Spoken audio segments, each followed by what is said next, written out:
Hello friends, I am Mukesh Goyal. I hope कि आप सारे बहुत अच्छे हैं। और फ्रेंड्स, आज हम बात करेंगे कम्युनिकेशन के बारे में, जो आपकी यूजीसी नेट के पेपर वन में भी एक यूनिट है, ठीक है, और बहुत इंपॉर्टेंट है क्योंकि टीचिंग एप्टीट्यूड और कम्युनिकेशन से मिक्स करके क्वेश्चन आता है। कम्युनिकेशन, जिसको हिंदी में संचार या संप्रेषण बोलते हैं, इसके बारे में हम बात करेंगे। और ये पेपर टू में जैसे कंप्यूटर जो अपना जो कॉमर्स है वहाँ पे भी ये यूनिट है, ठीक है, कम्युनिकेशन वाली यूनिट। तो ये बहुत इंपॉर्टेंट है और हम क्वेश्चंस के माध्यम से सारे कंसेप्ट्स कम्युनिकेशन के करने की पूरी कोशिश करेंगे। और मुझे लगता है कि ये सारे क्वेश्चंस अच्छे से हमें देखने के बाद कम्युनिकेशन का हर एक कंसेप्ट क्लियर हो जाएगा और एग्ज़ाम में इस यूनिट से बहुत अच्छे से फिर हम अटेम्प्ट कर पाएंगे। तो चित्त को शांत करके, मन को रिलैक्स करके हर एक चीज़ को अच्छे से सुनना है, हर कंसेप्ट को समझने की पूरी कोशिश करनी है, ठीक है। चलो बात करते हैं इसके बारे में। इससे पहले मैं आपको एक इन्फॉर्मेशन दे देता हूँ। वो इन्फॉर्मेशन ये है कि हमारी प्ले स्टोर में ऐप है जिसका नाम है SWMG, success with Mukesh Goyal, SWMG। इसमें यूजीसी नेट का जो पेपर वन है उसको आप ज्वाइन कर सकते हो, कंप्लीट पेपर वन को, पेपर वन की टेस्ट सीरीज़ को ज्वाइन कर सकते हो। पेपर वन का स्टडी मटेरियल भी है यहाँ पे, ठीक है ना। और प्लस पेपर टू अगर इन्वायरमेंटल साइंस है, कोड नंबर 89 किसी का, तो उसके रजिस्ट्रेशन भी ओपन है। और अभी और सारे सब्जेक्ट्स भी धीरे धीरे आ रहे हैं, आप बस जुड़े रहिए, सारी इन्फॉर्मेशंस आप तक आती रहेगी, ठीक है ना फ्रेंड्स। और दिसंबर बैच के लिए हम जल्दी ही एक कोर्स लॉन्च करेंगे, जो डिटेल्ड कोर्स होगा पेपर वन के लिए। उसका डेट आपको बता दिया जाएगा, ठीक है। और वो लाइव सेशन भी रहेगा, रिकॉर्डेड सेशन भी, सब कुछ होगा, तो वो आपको जल्दी ही इन्फॉर्म कर दिया जाएगा। तो इस आपको ऑल द वेरी बेस्ट, सभी का इसी एग्ज़ाम में अच्छे से हो जाए, ठीक है फ्रेंड्स। चलो हम बात करते हैं आज MCQs के बारे में, ठीक है। चलो भाई करिए। पहला क्वेश्चन कह रहा है, बहुत अच्छा क्वेश्चन है, आराम से सुनना है, चित्त को रिलैक्स करके पढ़ना है। फिर नीचे ऑप्शन है इसके ना, नीचे आंसर दिए हुए हैं, उसमें हमें सेलेक्ट करना है। पहला है, from the list given below identify the psychological barrier to communication. ये कम्युनिकेशन में जो आपका बैरियर वाला जो एक टॉपिक है, ठीक है, वहाँ से लिया हुआ क्वेश्चन है। नीचे दी गई सूची से संचार के लिए मनोवैज्ञानिक बाधाओं की पहचान कीजिए। आपसे ये पूछा है कौन कौन सी ऐसी बाधाएं हैं जो साइकोलॉजिकल है। बैरियर मतलब एक तरह से बाधा, रुकावट, जो कम्युनिकेशन नहीं होने देती। तो आराम से आंसर करिए, कौन सा आंसर करोगे इसमें, कौन कौन से ऐसे है जो साइकोलॉजिकल बैरियर है। ये वाले ऑप्शंस हैं, ध्यान से देखना, इसमें ऑप्शंस ये है, ठीक है, इसमें ये है। समझ में आया कुछ? चलो मैं बता देता हूँ आपको। शोर है, नॉइज़ है, वो एक कोई साइकोलॉजिकल बैरियर नहीं है, आपको पता है वो फिजिकल बैरियर है, ठीक है ना, फिजिकल बैरियर है। और आपसे पूछा है मनोवैज्ञानिक, तो शोर यानी कि नॉइज़ एक साइकोलॉजिकल बैरियर नहीं है। अदृश्यता, ये भी जो इनविजिबिलिटी है एक तरह से एक ये फिजिकल भी हो सकता है, तो ये कोई बैरियर साइकोलॉजिकल बैरियर नहीं है। लेकिन हाँ, प्रिजुडिस, डिसइंटरेस्ट और इन अटेंशन, ये सारी की सारी चीज़ है, ये आपकी मनोविज्ञान से संबंधित है। पूर्वाग्रह कर लेना, ठीक है, अरुचि या असावधानी, ये इनमें से कुछ शब्द हमने जो हम इंटरकल्चरल कम्युनिकेशन में बैरियर है, इसमें प्रिजुडिस शब्द हमने पढ़ा था, अगर आपको पता हो तो, ठीक है। तो ये जो C, D और E वाला ऑप्शन है, प्रिजुडिस, डिसइंटरेस्ट और इन अटेंशन, ये मनोविज्ञान से संबंध है, ये साइकोलॉजी से संबंधित है। तो इसका आंसर कौन सा चला जाएगा जिसमें C, D और E हो? तो C, D और E कहाँ है? थर्ड ऑप्शन में है C, D और E। तो थर्ड ऑप्शन है वो राइट हो गया। क्या आप लोगों ने सोच लिया था कि ये आंसर सही बताओ? आप कमेंट बॉक्स में ऐसी बातें बता दिया करो कि हाँ हमने सोचा था, ये ऐसा हुआ, या अगर किसी ने नहीं सोचा तो क्यों नहीं सोचा था, क्या दिक्कत थी, इसको ध्यान से समझना है, ठीक है। चलो आगे नेक्स्ट क्वेश्चन के बारे में बात करते हैं। ये क्वेश्चन है आपसे एक फैक्चुअल इन्फॉर्मेशन है कि विच न्यूज़पेपर लोगो बियर्स लेट ट्रुथ प्रिवेल। किस अखबार का लोगो है ये लेट ट्रुथ प्रिवेल, आपको ये बताना है। ये क्वेश्चन 2021-22 में पूछा गया था। ये मैं आपको एक इन्फॉर्मेशन है वो दे देता हूँ। ये जो लोगो है ये है टाइम्स ऑफ इंडिया का है। किसका है? टाइम्स ऑफ इंडिया का है। अब आपको क्या करना है फ्रेंड्स, आपको एज ए होमवर्क ये करना है कि द ट्रिब्यून है, द हिंदू है, इनका लोगो क्या बियर करता है, इसमें क्या है, आप ये भी देख लो, ठीक है ना। और एक और देख लेना कि यूजीसी का जो लोगो है उसमें क्या लिखा हुआ है, एक बार ये भी देख लेना, प्लीज़ आप देख लेना, क्या पता कुछ भी पूछा जाए, ठीक है। बात समझ में आ गई? तो इसका आंसर क्या है? टाइम्स ऑफ इंडिया है। चलो आगे बात करते हैं नेक्स्ट क्वेश्चन के बारे में। ये क्वेश्चन क्या है, ऑप्शन वैसे ही हैं नीचे A B A C D इस तरह से ऑप्शन है, तो हम देख लेंगे। पहले क्वेश्चन को पढ़ लेते हैं। क्वेश्चन कह रहा है identify the list of barrier to communication in the list given below. आपसे पूछा है दी गई सूची में संचार के लिए बाधाओं की सूची का पहचान करिए। कौन कौन सी ऐसी हैं जो बैरियर है। बैरियर से फिर ये क्वेश्चन आ गया है बड़ा, क्योंकि बैरियर वाला और इफेक्टिव कम्युनिकेशन बहुत इंपॉर्टेंट टॉपिक है। तो बताइए बैरियर कौन कौन से हैं, इनमें कौन कौन से ऐसी चीज़ें हैं जो बैरियर हो सकती है। टाइम और डिस्टेंस, समय और दूरी बैरियर हो सकता है कि नहीं, बताइए। ये हमने बात की है, टाइम एंड डिस्टेंस, समय और दूरी। हमने बात की थी डिस्टेंस के बारे में कि ये फिजिकल बैरियर हो सकता है, जो इन्वायरमेंटल के जो भी कंडीशंस रहेंगी वो, तो ये एक तो ये बैरियर हो गया, ठीक है। टाइम और डिस्टेंस एक तो ये बैरियर है कम्युनिकेशन का, ठीक है। चलो दूर दोस्तान हैं जहाँ पे नहीं सही से चीज़ें कनेक्ट हो पा रही है, तो वो एक बैरियर है, डिस्टेंस भी। दूसरा एक तो ए तो पक्का हो ही गया, और एक बार एक पक्का हो जाता है तो ऑप्शन देखते हैं। देखना अब देखो फ्रेंड्स, अब आपको बहुत आराम से हो जाता कि ए तो पक्का आएगा ही आएगा, तो ये भी नहीं आ सकता, ये भी नहीं आ सकता, ये भी नहीं आ सकता, सीधा सा ऑप्शन हो गया। अगर आपका एक को ही पता हो, टाइम और डिस्टेंस हो पता ही आपको बैरियर होते हैं, तो सारे ऑप्शन देखने की ज़रूरत भी नहीं थी। लेकिन नहीं, मैं तो देखूंगा, ऐसे नहीं होता। एग्जाम में टाइम बचा लेना चाहिए, ठीक है, जहाँ पे श्योरिटी है आपको। चलो हम तो समझ लेते हैं। इसमें बी ऑप्शन भी आएगा जो बैरियर है। क्यों है बी ऑप्शन? बी ऑप्शन है बाईपास इंस्ट्रक्शन। बाईपास इंस्ट्रक्शन क्या होता है फ्रेंड्स? एक तरह से भाषा संबंधी बैरियर होता है। जब आप किसी को कोई कहते हो ना कि ये बात हाँ, तो उसको लगता है मुझे समझ में आ गई, है ना, लेकिन दो लोगों के बीच मिसअंडरस्टैंडिंग हो जाती है भाषा की वजह से या किसी लैंग्वेज की वजह से, तो ये होता है बाईपास इंस्ट्रक्शन। तो ये भी एक बैरियर है, ठीक है ना, बाईपास इंस्ट्रक्शन। तो ये दोनों बैरियर है जो कम्युनिकेशन के अंदर है, ए और बी। इनकोडिंग डिकोडिंग ये तो होगी ही होगी ना। इनकोडिंग किसके बेस पे होती है? मैसेज की इनकोडिंग होगी, ठीक है ना, ये तो जरूरी है किसी आइडिया की इनकोडिंग होना। और रिसीवर बेस पे डिकोडिंग होगी, ये तो जरूरी है, ये बैरियर थोड़ी है। एक तो प्रोसेस है, ये होना तो जरूरी है, और लॉजिकल सीक्वेंस तो अच्छी बात है, तार्किक अनुक्रम तो चलेगा ही चलेगा। तो इसमें दो बैरियर है, ए और बी है, ठीक है। इसमें मैंने बाईपास इंस्ट्रक्शन के बारे में एक बात लिखी हुई है, ये बात आप देख लें। बाईपास इंस्ट्रक्शन क्या है? बाईपासिंग होती है मिसकम्युनिकेशन है that occur when two individual think that they understand each other but actually they miss each other's meaning. उनको वास्तव में ऐसे लगता है कि हम एक दूसरे को समझ में आ रहा है, लेकिन ऐसा नहीं होता है, वो एक दूसरे को मिस कर रहे होते हैं। ऐसा कुछ नहीं है कि वो एक्चुअली में वास्तव में नहीं समझ रहे हों। लगता है कि मैं उसको समझता हूँ लेकिन नहीं समझता हूँ। ऐसा होता है ना कई बार कि मैं उसको सारा जानता हूँ, ऐसा नहीं होता है। नहीं जानते आप सारा जानते तो आप उससे लड़ाई झगड़ा करते ही नहीं। जो डेली जो लड़ाई झगड़ा करते हो, किसका फ़ोन था, क्यों फ़ोन था, ये वो वाला होता ही नहीं अगर कंप्लीटली जानते तो। चलो आगे बात करते हैं। असर्शन रीजनिंग का क्वेश्चन है, in the context of communication the perceptual process create semantic noise also called word noise.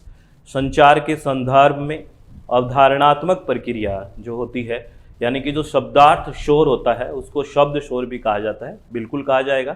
यानी कि जहाँ पे एक तरह से भाषा संबंधी शोर होता है, जहाँ पे सही भाषा का प्रयोग नहीं होता या कॉमननेस यूज़ नहीं होती, एक दूसरे सेम भाषा का यूज़ नहीं हो रहा है, तो दिक्कत तो है ही। और उसको हम कैसा शोर कहेंगे? एक वर्ड नॉइज़ है, यहाँ पे शब्दार्थ शोर है, शब्दों का शोर है। ये बिल्कुल सही बात है। क्यों, क्या रीजन क्या है? असर्शन तो ठीक है, रीजन क्या है? रीजन कह रहा है the various meaning either connotative और denotative are source of semantic noise. सही बात है, क्योंकि बहुत सारे मीनिंग निकल सकते हैं। जैसे कोई भी हम जहाँ पे डिक्शनरी का मीनिंग होता है उससे, या फिर कोई एक्सप्लेन करते हैं किसी चीज़ को, कनोटेटिव करते हैं, यानी कि सांकेतिक और असंकेतिक जो है वहाँ अर्थपूर्ण शोर हो सकता है, बिल्कुल हो सकता है, क्योंकि कई चीज़ों के कई सारे मतलब निकल सकते हैं, ठीक है। तो इस तरह का नॉइज़ होगा वो वर्ड नॉइज़ होगा, शब्दों का शोर होगा, क्योंकि ये कनोटेटिव और डिनोटेटिव शब्द जो आ गए वो शब्दार्थ के लिए ही है। तो बिल्कुल सही बात है। तो ए भी ठीक है, आर भी इसका करेक्ट एक्सप्लेन कर रहा है। तो इसका राइट आंसर फर्स्ट हो जाएगा कि both A and R correct and R is the correct explanation of A. समझ में आया क्या? ठीक है सर, आया। हम तो वो पिछली वाली बात सोच रहे हैं जो आपने कही थी कि क्यों झगड़ता हूँ उससे। मत झगड़ा करो तो, ठीक है। चलो नेक्स्ट क्वेश्चन क्या कहता है? Which of the following is an exclusive example of a non verbal cue that include the pitch, rate, volume and use of pause। याद करो वो दिन निम्नलिखित में से कौन सा गैर मौखिक संकेत का एक विशिष्ट उदाहरण है जिसमें पिच, दौर, आयतन यानी कि वॉल्यूम यहाँ तरह से आवाज़ से है, वॉल्यूम वो वाला आयतन नहीं है, ये एरिया क्षेत्रफल और वॉल्यूम आयतन नहीं है, वॉल्यूम मतलब साउंड का है ये, और विरामों का उपयोग शामिल है। कौन सा है इसमें जहाँ पे इन चीज़ों का नॉन वर्बल क्यू, पिच वगैरह का यूज़ किया जाता है? याद करो वो हमने क्या पढ़ा था, पैरा लैंग्वेज पढ़ा था ना, और मैंने इसका एग्जाम्पल भी दिया था अगर आपको याद हो तो, कि मैंने बोला मैं आपसे नाराज़ नहीं हूँ, लेकिन आपने कहा कि आपकी पिच से लगता है ना, कि आप नाराज़ हो, है ना, आपने मेरी पिच से पहचाना नाराज़ हो, है ना। कई बार वो कह देते हैं ना, जब दोनों आपस में बात कर रहे होते हैं, मैं नहीं हूँ नाराज़, आप घर पे जाके काम कर लो ना, लेकिन आपको नहीं, मान जाओ ना, आपको उसी टाइम मनाना होता है। लड़ाई झगड़ा तभी तो बढ़ता है, 10 मिनट का टाइम दे दिया करो, नहीं उसी टाइम मनाऊंगा मैं, तो फिर और कर लो झगड़ा, ठीक है। तो पैरा लैंग्वेज होता है जो पिच वगैरह की बात होती है। चलो 2 स्टेटमेंट है, इनके बारे में देखना है। ये कह रहा है कि appropriate word choice is essential for effective oral communication. प्रभावी मौखिक संचार के लिए उपयुक्त शब्द चयन आवश्यक है। सही बात है, बिल्कुल सही बात है। Appropriate word choice is essential for effective oral communication. प्रभावी मौखिक संचार के लिए उपयुक्त शब्द चयन आवश्यक है। जैसे ही आपके शब्द एप्रोप्रिएट होंगे, उपयुक्त होंगे, तभी तो आपका जो कम्युनिकेशन होगा वो इफेक्टिव होगा। ये पहला स्टेटमेंट बिल्कुल ठीक है।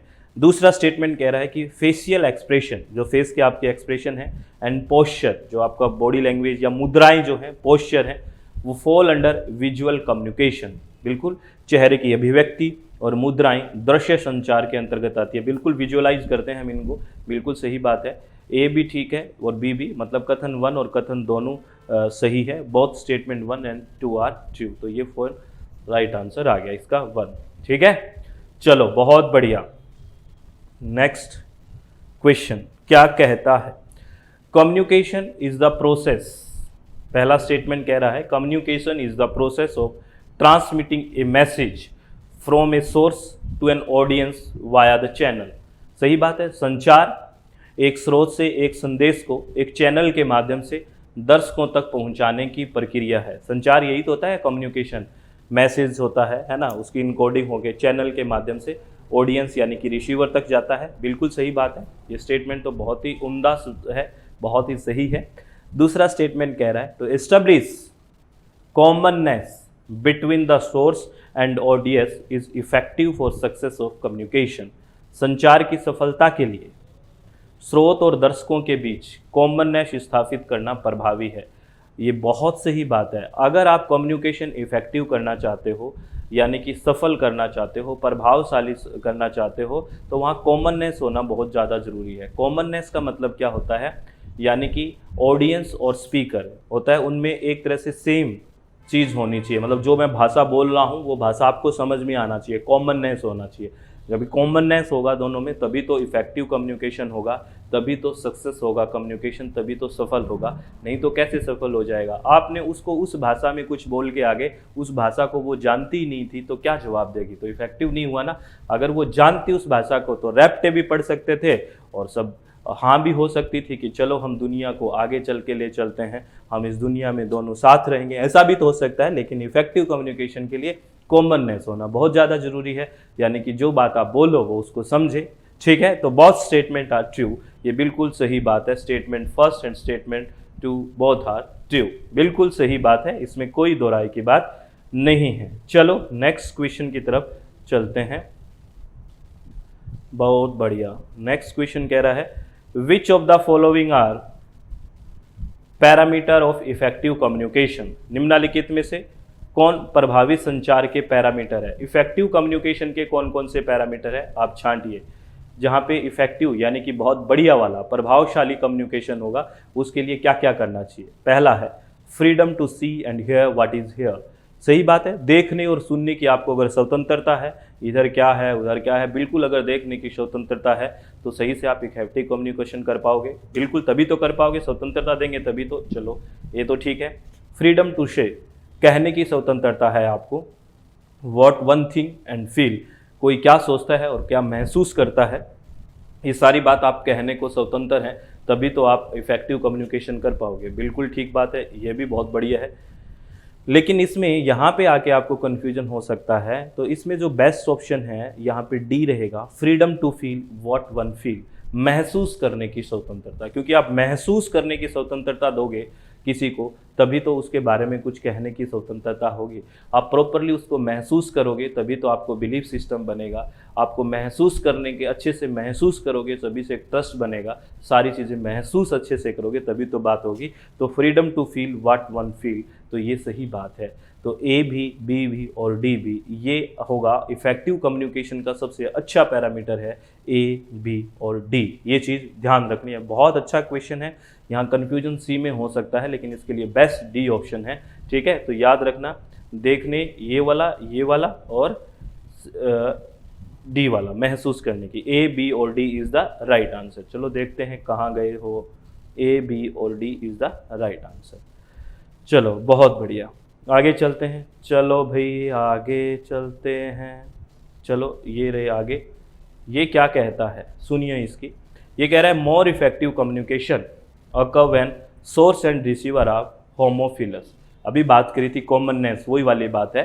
अधिक प्रभावी संचार तब होता है जब स्रोत और रिसीवर समरूप होते हैं। समरूप, जब से समरूप का मतलब सर ऐसा क्या कि वो धोला है तो मैं भी धोली हूँ, वो काला है तो मैं भी काली हूँ, समरूप ऐसा क्या? अरे नहीं रे, समरूप का मतलब जो जिस आप इन्वायरमेंट में बात कर रहे हो, जिस लैंग्वेज में बात कर रहे हो वहाँ पे एक सेम है, ठीक है ना।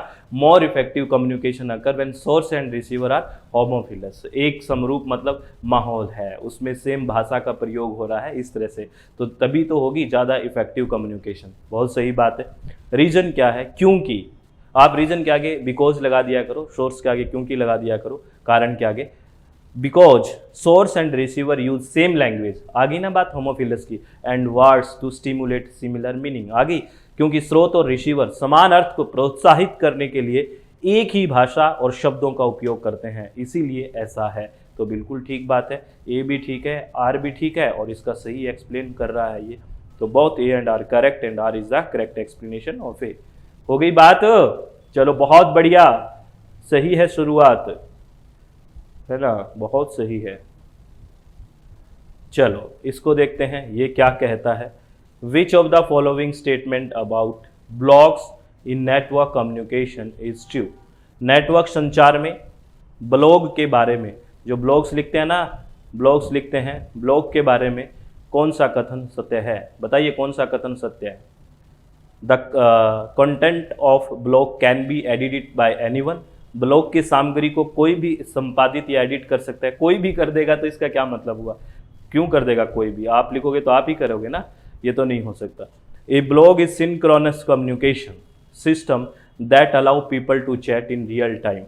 ब्लॉग एक सिंक्रोनस संचार प्रणाली है। आईसीटी में सिंक्रोनस और एसिंक्रोनस पढ़ते हैं ना।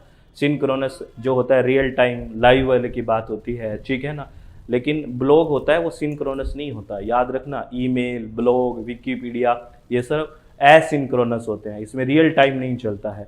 तो ये भी काट दो, ठीक है, क्योंकि सही पूछा है। A blog consist of post in reverse chronological order.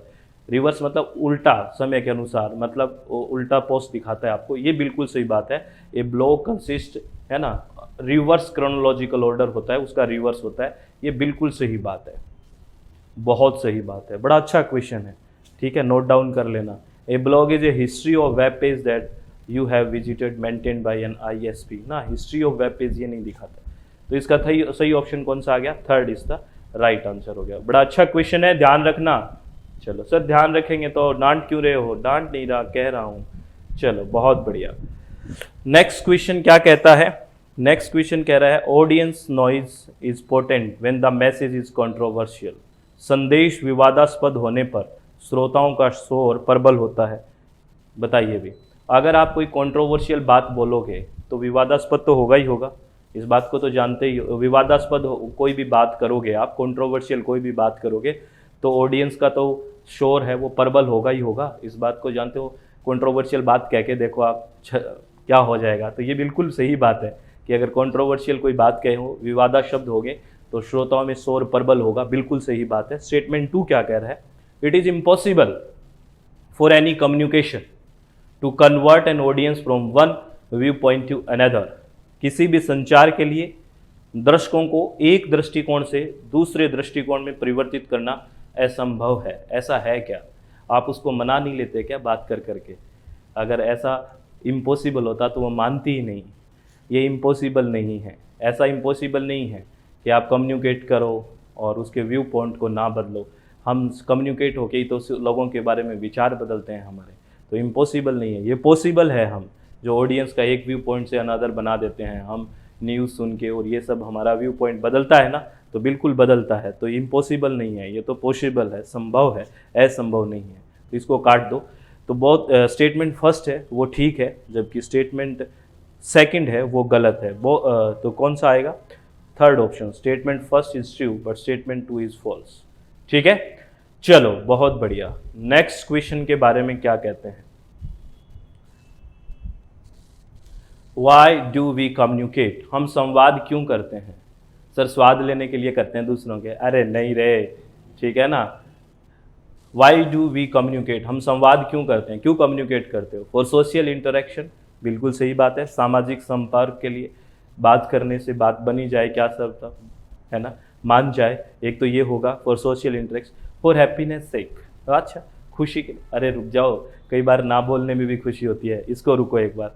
For message to be understand, संदेशों को समझने के लिए भी कम्युनिकेट किया जाता है, बिल्कुल।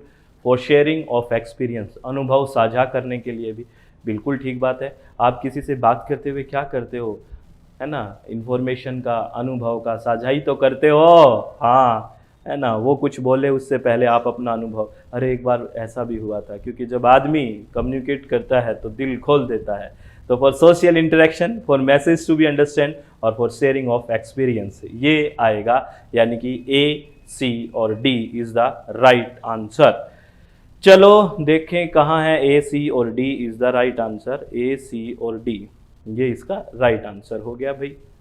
समझ में तो आ रहा है ना? प्लीज़ फ्रेंड्स ध्यान से, चित्त को रिलैक्स करके, मन की शांति से सारी चीज़ों को सुनना है, ठीक है। जय बात। A man pulls a louder talk by his hair which become news. एक आदमी लदे टॉक को अपने बालों से खींचता है तो समाचार बन जाता है, बिल्कुल बन जाता है भाई, ठीक है। ऐसी तरह की न्यूज़ है, यही तो होती है। अब मेरी तरफ मत देखो, मैं कहाँ खींचूंगा बालों से, है ना। तब थे, तब भी नहीं खींचे जाते थे, इतना दम नहीं था, ठीक है। A man pulls a louder talk by his hair which become news, ठीक है। एक आदमी लदे टॉक को अपने बालों से खींचता है तो समाचार बन जाता है, क्योंकि आर देखो, unusual things make news called और एंड जनरेट पब्लिक इंटरेस्ट। असामान्य चीजें विषमता नामक समाचार बनाती है और जनहित उत्पन्न करती है, बिल्कुल सही बात है। इसी को तो इंटरेस्ट आता है, इन्हीं चीज़ों में तो इंटरेस्ट आता है ना, है ना। तो ये बिल्कुल ठीक बात है। तो ए और आर दोनों ठीक है और आर सही एक्सप्लेनेशन है, तो A first is the right option, ठीक है। चलो बहुत बढ़िया, अति उत्तम। नेक्स्ट क्वेश्चन कौन क्या है, क्या कहता है, समझिए इसको।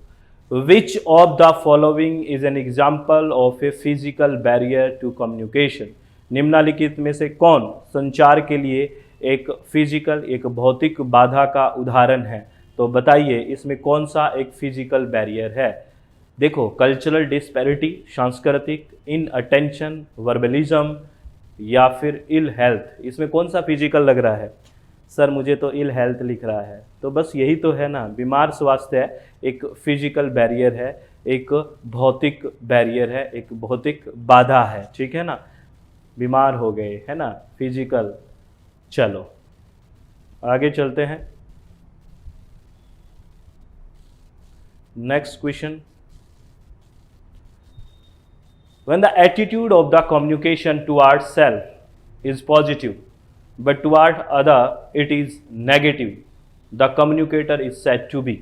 जब स्वयं के प्रति संप्रेषण का दृष्टिकोण सकारात्मक होता है लेकिन दूसरों के प्रति नकारात्मक होता है तो संप्रेषक को क्या कहा जाएगा? कुछ लोग ऐसे होते हैं ना कि मैं ही ठीक हूँ, सामने वाला तो गलत है, जो मैं कह रहा हूँ वो ठीक कह रहा हूँ। हर एक जगह एक ऐसा मिल जाएगा आपको, परिवार में, है ना, इधर उधर मिल ही जाएगा, रिश्तेदारी में, कि मैं ही ठीक हूँ, आप सब तो गलत हैं। वो उसको क्या कहेंगे? ऐसे कम्युनिकेटर को, ऐसे संप्रेषक को क्या कहेंगे?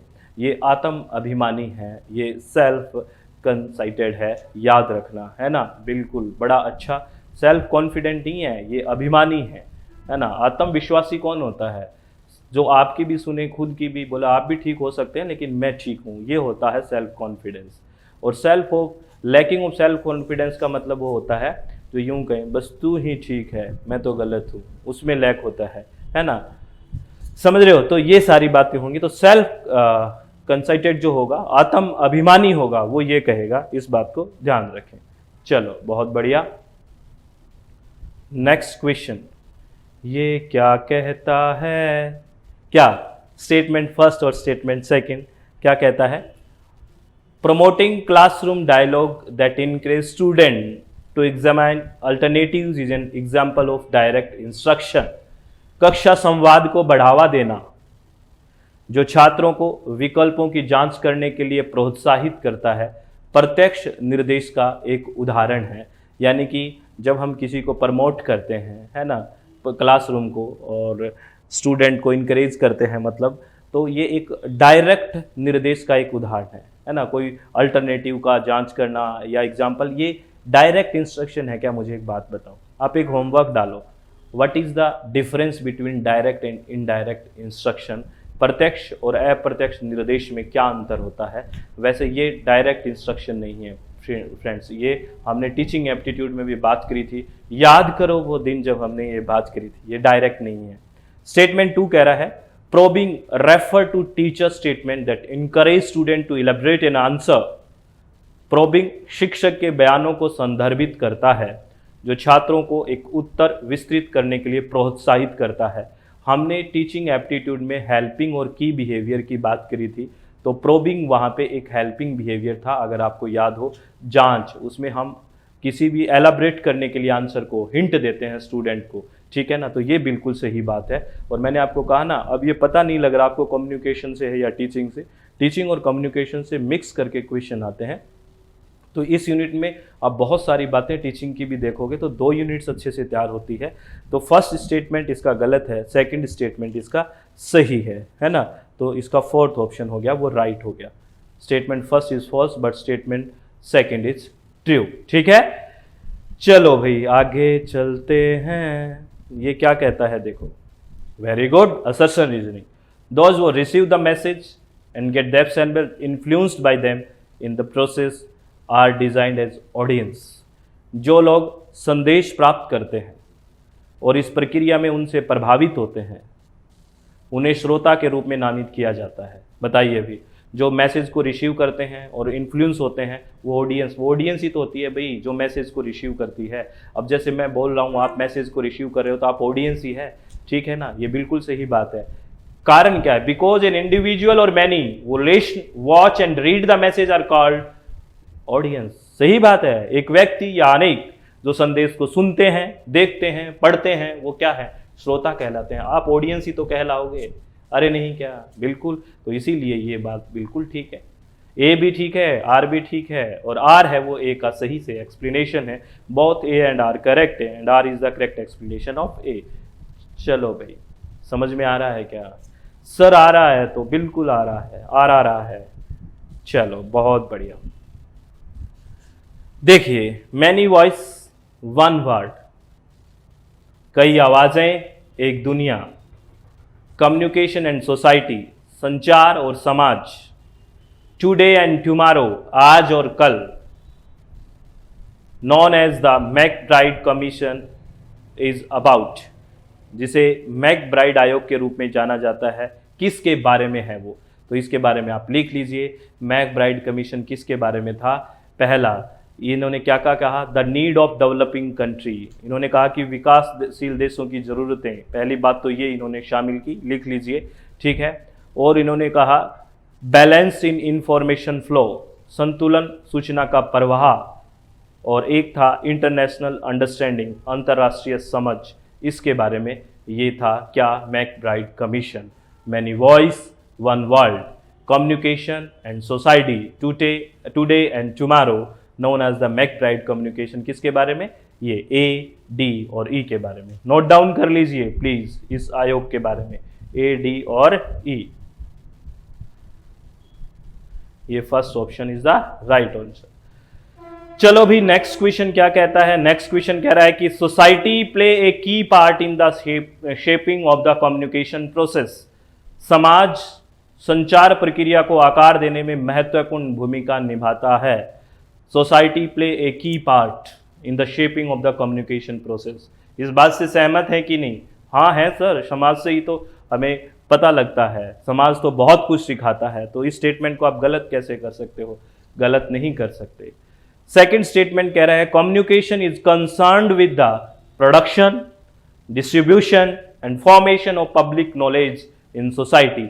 संचार समाज में सार्वजनिक ज्ञान के उत्पादन, वितरण और गठन से संबंधित है। बिल्कुल इसी से तो संबंधित है, तभी समाज सिखाएगा। तो दोनों स्टेटमेंट ठीक है, इसमें कोई दोहराई की बात नहीं है। Both statement first and second are correct, इसमें कोई भी वो नहीं है। कौन नहीं है सर? गलत नहीं है रे। ठीक है, वेरी गुड। चलो नेक्स्ट क्या कहता है? ये कह रहा है कि personal competencies determine how we manage ourself. व्यक्तिगत बाधाएं निर्धारित करती है कि हम स्वयं को कैसे प्रबंधित करते हैं। सुन लीजिए क्या कह रहा है कि personal competence determine how we manage ourself. व्यक्तिगत योग्यताएं निर्धारित करती है कि हम स्वयं को कैसे प्रबंधित करते हैं। बिल्कुल सही बात है। और सेकंड कह रहा है कि सोशल कॉम्पिटेंसीज, सामाजिक क्षमताएं निर्धारित करती है कि हम रिश्तों को कैसे संभालते हैं। ठीक है ना? सोशल कॉम्पिटेंस का मतलब है कि रिश्तों को कैसे संभालते हैं। तो दोनों ही बात ठीक है। इसमें क्या गलत लग रहा है? सर कुछ भी तो नहीं लग रहा, बिल्कुल सही लग रहा है। बहुत बढ़िया, बहुत बढ़िया, बहुत शानदार। नेक्स्ट क्या कहता है? नेक्स्ट कहता है which of the following are myth about communication. संचार के बारे में निम्नलिखित में से कौन से मिथक हैं? मिथक मतलब भ्रम हैं। कौन से? पहला कह रहा है good communicator are born not made. अच्छे संचारक पैदा होते हैं, बनते नहीं। ये एक बहुत बड़ा मिथ है अपना, बहुत बड़ी मिथ है ये। सही बात है, ये बहुत बड़ा भ्रम है। Stage fright is not a communication apprehension. लोगों को लगता है कि मंच का भय होना संचार का भय नहीं है। एक तरह से है भाई, क्यों नहीं है? ये भी एक बहुत बड़ा मिथ है लोगों में। ठीक है ना? और थर्ड कह रहा है communication skill have nothing to do with relationship. संचार कौशल का रिश्तों से कोई लेना देना नहीं है। कोई ऐसी बात है क्या बिना संचार की तो रिश्ते खत्म हो रहे हैं? हम उससे बात नहीं करते, इसीलिए तो वो रूठी है या रूठा है। एक बार बात करके देखिए, ठीक है ना? क्या पता कम्युनिकेशन गैप आया हुआ हो। ठीक है, तो ये तीनों के तीनों एक बहुत बड़े मिथ हैं। इस मिथ को आज तोड़ दीजिए, पेपर के बाद तोड़ देना, नहीं तो बातें बहुत ज़्यादा हो जाएगी। ठीक है ना? ए, बी और सी इज द राइट आंसर। ये मिथ है भाई, ए, बी और सी। चलो बहुत बढ़िया। नेक्स्ट क्वेश्चन क्या कहता है?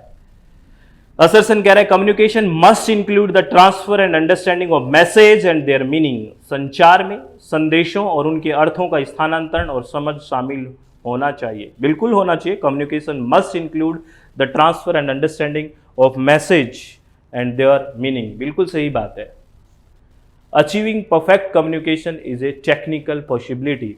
पूर्ण संचार प्राप्त करना एक तकनीकी संभावना है। क्या इस बात से सहमत है? क्या मेरे मुंह की तरफ मत देखो, क्या आप आर से सहमत हो? क्या कैसे सहमत होंगे? अचीविंग परफेक्ट कम्युनिकेशन एक टेक्निकल पॉसिबिलिटी। क्या सिर्फ परफेक्ट कम्युनिकेशन तभी होगा जब तकनीकी संभावना है? अगर तकनीक खराब होगी तो नहीं, है ना? वैसे ही हम तो बिना टेक्नोलॉजी भी तो बात करते हैं। तो ए ठीक है, आर बिल्कुल गलत है। तो second answer is right answer. चलो बहुत बढ़िया। नेक्स्ट क्वेश्चन क्या कह रहा है? नेक्स्ट क्वेश्चन कह रहा है, चलो, which of the following are the traits of competent communicator. निम्नलिखित में से कौन से एक सक्षम संचारक के लक्षण हैं जो बड़ा अच्छा कम्युनिकेटर है? कौन होगा? एक तो माइंडफुलनेस, यानी कि उसमें सचेतन होगा। बिल्कुल बहुत सही बात है। रिसीव टू न्यू इंफॉर्मेशन, नई जानकारी को ग्रहणशील करने की क्षमता होगी, वही तो एक अच्छा कम्युनिकेटर होगा। थिंकिंग बिफोर एक्टिंग, अभिनय से पहले सोच, यानी कि कुछ काम करने से पहले सोचेगा, वो भी एक अच्छा कम्युनिकेटर होगा। तो ये तो हो गए भाई, बहुत अच्छे कम्युनिकेटर की एक निशानी है ये, है ना? डी कह रहा है should always go by the first impression. हमेशा फर्स्ट इंप्रेशन से जाना चाहिए। ऐसा थोड़ी है फर्स्ट इंप्रेशन से, आज वो नहा धो के नहीं आया तो क्या पता कल नहा धो के आ जाए। फर्स्ट इंप्रेशन की बात मत किया करो, है ना? छोड़ो इसको, फर्स्ट इंप्रेशन लास्ट इंप्रेशन बोलते हैं ना सर, ऐसे ही बोलते हैं वो, नए नए वाले बोलते हैं। Be passive to issue around, आसपास के मुद्दों के आप निष्क्रिय हो जाइए। नहीं, आसपास के मुद्दों पर निष्क्रिय हो जाओगे आप, है ना, तो आप एक अच्छे वो नहीं बनोगे कम्युनिकेटर। तो ए, बी और सी इज द राइट आंसर। बिल्कुल ए, बी और सी इज द राइट आंसर। चलो भाई, एक बात मैं बता देता हूं आपको, मैं इतने क्वेश्चंस हैं ये आपको अभी दे देता हूं, और क्वेश्चन भी हैं काफ़ी सारे, एक सेकंड वीडियो में ले आएंगे, है ना, ये सेकंड वीडियो में ले आएंगे, इसके क्वेश्चंस और भी हमें करने हैं। तो आप इतने ये देख लीजिए, ठीक है ना, इतने क्वेश्चंस को कर लीजिए। और हाँ, इसका जो सारे जो क्वेश्चंस हैं, आप थोड़ा सा ध्यान से सुनिए, जितने भी क्वेश्चन हैं इस पीडीएफ में, आगे वाले क्वेश्चन जो मैंने नहीं करवाए हैं वो, और आज जो करवाए हैं वो, सारे के सारे जो ये क्वेश्चन है, ये पीडीएफ है, वो मैं आपको टेलीग्राम लिंक पे अपने शेयर कर दूंगा, वहां से आप ले लेना। आगे वाले क्वेश्चन आप पढ़ के देखना, जब मैं बाद में करवाऊँ, कल करवाऊँ आपको क्वेश्चन, या नेक्स्ट क्लास जब भी आए, जब करवाऊँ ना, यूट्यूब पे ही करवाऊंगा, जब आपको करवाऊँ तो आपको लगेगा अच्छा ये क्वेश्चन वो है, ये पहले निकाल के देखना आप कितना सही कर पाते हो, फिर मैच करके देखना। और ये हम क्लास मैं आपको बता दूंगा कि कब अपनी क्लास होएगी, है ना, तो आप ध्यान रखना, प्लीज़ रिक्वेस्ट आप लोगों से। और ये मैं अपना टेलीग्राम पे शेयर कर दूंगा, आज जितने क्वेश्चन हुए हैं उसके बाद जो आगे क्वेश्चंस हैं उसकी भी पूरी पीडीएफ मैं टेलीग्राम पे शेयर कर दूंगा। और आप टेलीग्राम लिंक है वो डिस्क्रिप्शन बॉक्स में मिल जाएगा, वहाँ से जाके ये पीडीएफ डाउनलोड कर लेना। डिस्क्रिप्शन बॉक्स में टेलीग्राम का लिंक मिल जाएगा। टेलीग्राम किस नाम से है? SWMG UGC नेट, इस नाम से टेलीग्राम है। SWMG UGC नेट के नाम से अपना टेलीग्राम है, वहाँ जाके आप इसको डाउनलोड कर लेना पीडीएफ को, मैं थोड़ी देर में इसको शेयर कर दूंगा, ठीक है। और फिर इन्फॉर्मेशन एक बार और दे देता हूँ कि SWMG नाम से अपनी प्ले स्टोर में ऐप है, अगर आप विलिंग हैं तो ज्वाइन कर सकते हैं। पेपर 1 कंप्लीट, ठीक है, टेस्ट सीरीज और study material, paper 2 environmental science, और अदर पेपर भी आएंगे, तब तक के लिए आप वेट कीजिए। और हम आगे वाले दिसंबर एग्जाम के लिए जल्दी ही कोर्स लॉन्च करेंगे, ठीक है। और तब तक के लिए आपको बहुत बहुत ऑल द वेरी बेस्ट, और आप हमेशा खुश रहें और चित्त को शांत रखें और खुशी से पढ़ाई करें, किसी तरह की टेंशन ना लें। आप लोगों से मेरी रिक्वेस्ट है फ्रेंड्स, प्लीज़ अपने मन को, अपने चित्त को रिलैक्स रखते हुए काम करें, सब बेहतर होगा, सब बहुत बढ़िया है। ऑल द वेरी बेस्ट, बहुत बहुत धन्यवाद। Thank you, thanks a lot friends.